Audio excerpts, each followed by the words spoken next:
So today we're going to talk about Aldelo Express, forced and advanced modifiers. The We're going to talk about the use of them, the purpose of them, how to set them up, and then I'll give a live example of how to use those in the point of sale. So first off, what is a forced modifier? That is one where there is only one selection that is required to move forward. So you have to choose at least one option. You can have a max of 10 of these groups associated with a main item. So when you select the item, you can have up to 10 of these groups that pop up one at a time to then allow the selection to move forward. There's no realistic limit to the number of items or modifiers that you can have within that group. So you can have multiple pages of options. It's just not normally done that way. If you did though, you could. If you had multiple pages, you certainly could do that. You can have a price associated with these so that you can charge and upcharge. You can place an image on the button. You can choose the button color, and even the item can have its own routing, which is separate from the main item. This allows you then to ring up a stake and then select an option that sends the item for that modifier to a different prep station. So it does have the ability to have its own routing. So what do you use these for? Well, in this case, I'm using them for the stake temperatures. As you see, we can put a image on there along with the wording.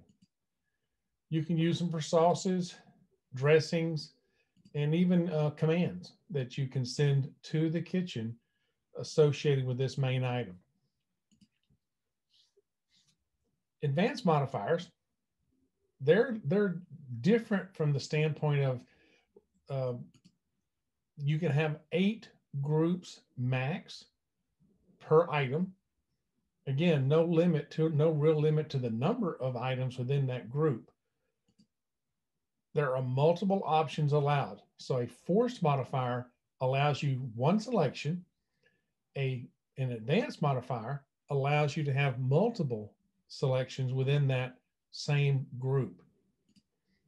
They do have an option for a minimum and maximum. So you can have a situation where they choose one and move forward, but you can also have it where they can choose up to a max of, and then you put that number in there. This is really good. So if you have an entree that has a choice of 2 sides, they can choose the 2 sides and then move on, or choose the 2 sides and the third and above is chargeable. They can be priced. So there are examples of using a standard side item and then a premium side. A premium side would obviously charge an extra upcharge. You can put an image on there as well as have the different colors. So you can choose the color for which each of these is displayed. And they do have their own routing. So the differences between forced and advanced would be, with a forced modifier, you get one choice, one selection before you move forward. And with the advanced, you have multiple options and can establish a minimum and maximum.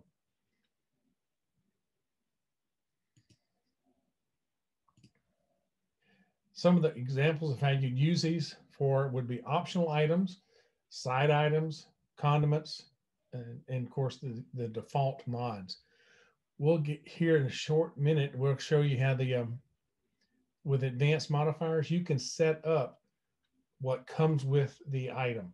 So for instance, under the condiments, we have it set where certain condiments come on the item, and by default, they have a little check mark on them. If you deselect, then that means it doesn't come with that.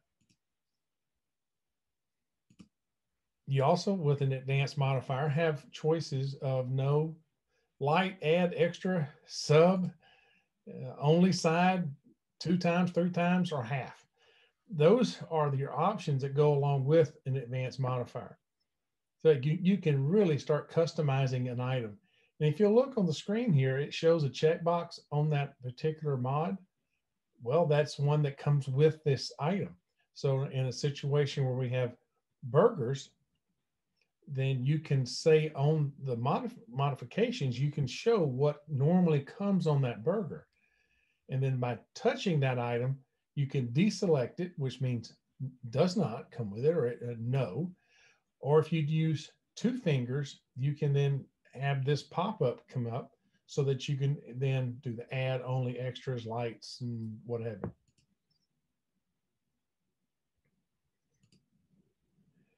All types of mods that you have on an item, with that exception, all types can be changed as often as you wish prior to sending to the kitchen. So if you realize you've made a mistake, when you bring up the item, you can simply touch the red salt and pepper shaker, that icon, and then repeat the mods. Now I'll show you this on the point of sale here in just a few minutes. But this allows you to change and change those modifiers as often as you need prior to sending to the kitchen. This really drastically eliminates the mistakes in ordering and sending the wrong item to the kitchen. To set up and some of the changes in modifications you have in the back office, you go to the settings under store config, then you do POS config, and there you can make those modifications in the modifier action settings. In the products area, you would then, again, we have two areas to work with. One is quick add modifiers. If you just want to sit there and program your modifiers, put them into groups, you can. Then you go into products and go into the item setup. So you can program them there as well. Here in a minute, I'm going to show you how that's done in the back office. You show extended settings, and then there you configure forced and advanced modifiers. So I'm going to do this. I'm going to now switch over to the point of sale and show you actually in action. All right, you're looking at my point of sale screen now, and I'm going to enter the item.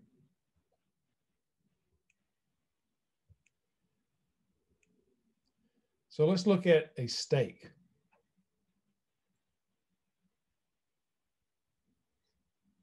Okay, I'm waiting for my screen. There we go. Here is your forced modifier, and you'll look at the top, it says required. There's a little exclamation point up there. That is one required. So you're going to pick that one. And then here's another forced modifier. In this case, we're requiring one choice. These are the sauces. I'm going to choose no sauce. And now we're into the optional modifiers. These are the ones that you can choose. In this case, I'm going to choose 2. These are not priced. These are just normal advanced modifiers. And then I can swipe over one more page, and these are my advanced modifiers. These actually have a price. So when I choose this one, I'm actually upcharging the item. And now you can look on my screen, and I have a 12-ounce New York strip. The price is $98, and that includes my upsell. And you'll notice right below that is where the actual modifiers are shown. Medium, no sauce, twice baked potato, $6 upcharge, onion rings, $6, and then the lobster tail, additional $44. So I've got all my mods now showing on the item. If I want to change any of those, I simply touch the salt and pepper shaker, and it takes me back through the mods. Now here I can choose a different temperature, different sauce, deselect and reselect a different item.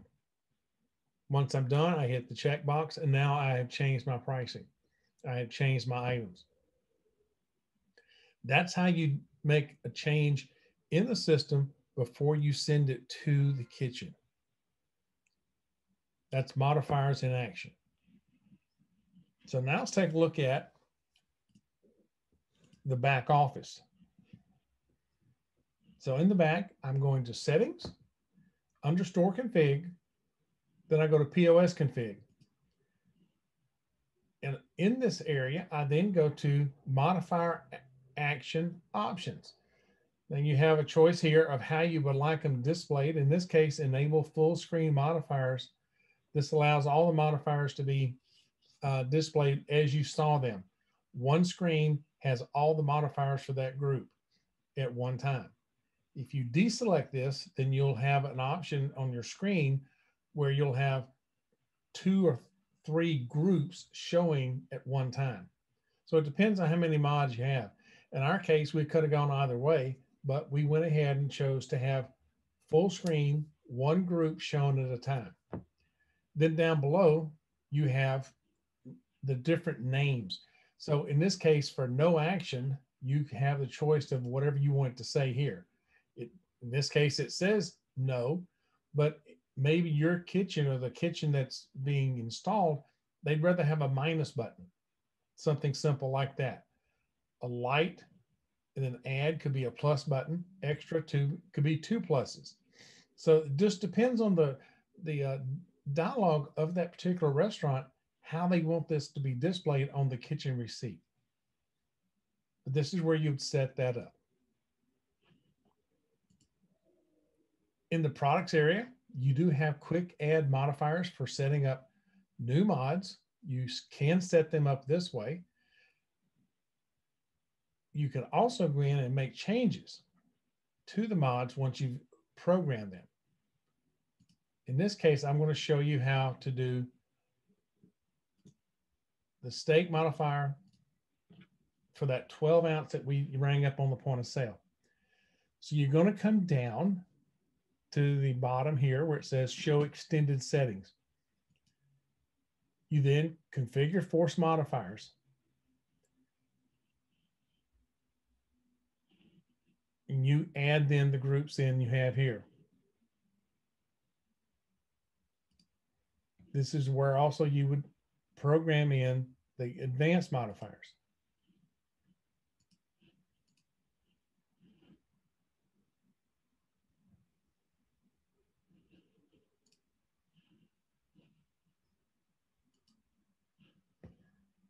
So these are my modifiers that you saw, rare, medium, all these different ones. Under here, you go in your minimum, maximum.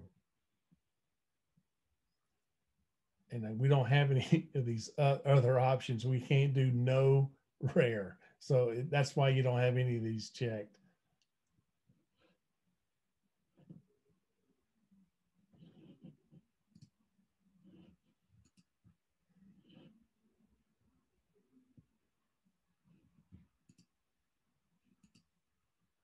Sauces are here the same way.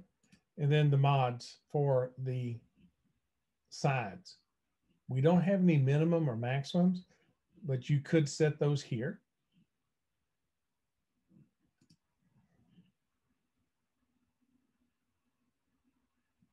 And there's the twice baked.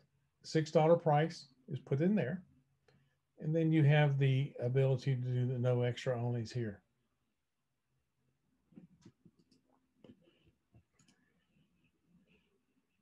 One other area I was going to show is in the modifier setup. Once you've programmed those modifiers, you can come in here and make those same changes once you've set them up. So you do have the ability to put a picture. And if you're going to use this software for Kiosk or Mesa Plus for the online ordering, this is where you really need to make sure you have images for every item so that it's easier to order off of their phone. This is for the routing. If you have yes, follow the parent, then that item or that modifier is going to follow the printing requirements of the main item. If you choose no, you then get to pick where it goes.